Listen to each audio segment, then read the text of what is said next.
نازل ہوئی، یہ جبرائیل علیہ السلام نہیں لے کے آئے، جبرائیل علیہ السلام آپ کے پاس تشریف فرما تھے، ایک دھماکہ سا ہوا تو نبی علیہ السلام نے پوچھا کہ یہ کیا ہوا ہے؟ جبرائیل علیہ السلام نے فرمایا کہ یا رسول اللہ ایک دروازہ کھلا ہے آسمان کا جو آج سے پہلے کبھی نہیں کھلا، اور ایک فرشتہ آیا ہے جو آج سے پہلے کبھی نہیں آیا، اور وہ آپ کو 2 نوروں کی بشارت دینے آیا ہے، ایک نور سورۃ فاتحہ اور ایک سورہ بقرہ کی آخری 2 آیات، آمن الرسول سے لے کے اخیر تک۔ اور آپ علیہ السلام اس وقت تک سویا نہیں کرتے تھے جب تک یہ آخری 2 آیتیں سورہ بقرہ کی تلاوت نہیں فرما لیتے تھے۔ اور ایاک نعبد و ایاک نستعین، یہ قرآن، تورات، زبور، انجیل، ان 4 کتابوں کا نچوڑ ہے، خلاصہ ہے۔ جس کسی نے کسی کو یہ کہہ دیا کہ بھئی اللہ کی بندگی کرو، اللہ ہی سے مانگو، اس نے گویا 4 آسمانی کتابوں کی تبلیغ کر دی۔ ایک فکرہ ہے نا کہ بھئی اللہ کی عبادت کرو، اچھا عبادت سے مراد صرف نماز روزہ نہیں ہے، حج زکوٰۃ نہیں ہے، پوری زندگی عبادت ہے۔ ایک تاجر کی عبادت صحیح تولنا ہے، کسی کو دھوکہ نہیں دینا ہے۔ ایک جج کی عبادت کیا ہے کہ وہ وہاں کرسی عدل پہ بیٹھ کے صحیح فیصلہ لکھے، وہ اس وقت عبادت میں اگر صحیح فیصلہ لکھتا ہے۔ ایک دن کا عدل نبی علیہ السلام نے فرمایا 70 سال کی عبادت سے افضل ہے۔ ایک دن اس کی عبادت اس وقت کیا ہے کہ وہ اللہ کے حکم کو سامنے رکھتے ہوئے فیصلہ لکھے۔ ایاک نعبد و ایاک نستعین۔ تو پھر ہمیں یہ جو ہم دعا مانگتے ہیں نماز کے اندر، ہم بار بار چونکہ یہ ہم روزانہ پڑھتے ہیں، اس لیے میں نے کہا تھوڑا سا اس کے بارے میں آپ کو بتا دوں۔ اہدنا الصراط المستقیم، اے اللہ ہمیں صراط مستقیم پہ چلا دے، دکھا دے۔ صراط الذین انعمت علیہم، ان لوگوں کا راستہ جن پہ تیرا انعام ہوا۔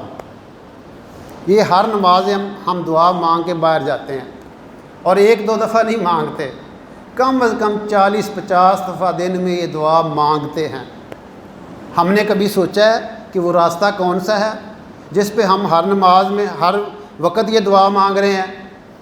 وہ اللہ رب العزت نے خود ہی آگے بیان فرما دیا کہ وہ راستہ کن لوگوں کا، اولئک الذین انعم اللہ علیہم من النبیین والصدیقین والشہداء والصالحین، کہ انعام یافتہ طبقہ وہ ہے، اور یہ وہ رستہ ہے جس میں کوئی کھڈا نہیں ہے، بالکل پراپر سڑک ہے، پراپر راہ ہے جو منزل مقصود تک پہنچاتی ہے۔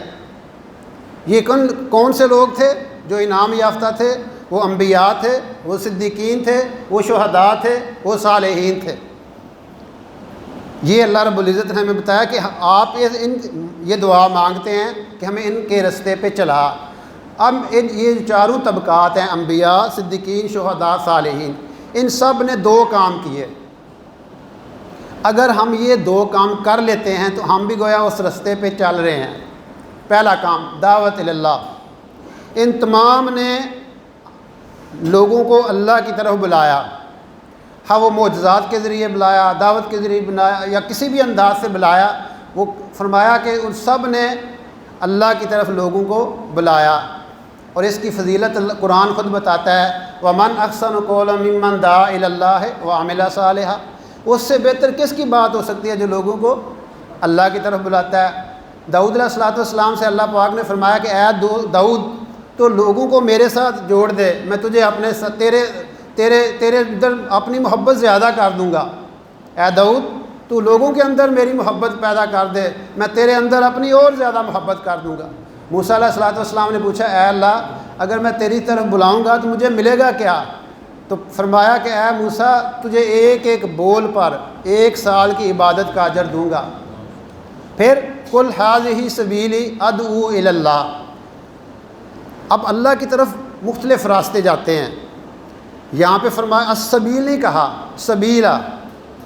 السبیل ہوتا ہے تو یہ ہوتا ہے صرف ایک راستہ ہے، لیکن یہاں پہ اللہ نے اپنے نبی علیہ السلام کی طرف نسبت کی، کہا کہ یہ میرا راستہ ہے۔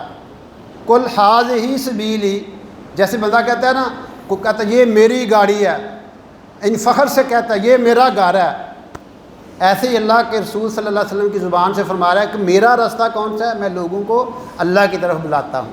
ادعو الی اللہ، اور یہ جب پہلی وحی نازل ہوئی یا ایھا المدثر قم فانذر وربک فکبر وثیابک فطہر والرجز فاہجر، جب یہ آیت نازل ہوئی تو آپ علیہ الصلوۃ والسلام نے خدیجہ الکبریٰ رضی اللہ تعالیٰ عنہ سے فرمایا خدیجہ بستر لپیٹ دو، آج کے بعد راحت اور آرام کے دن ختم، پھر وہ دن ہے۔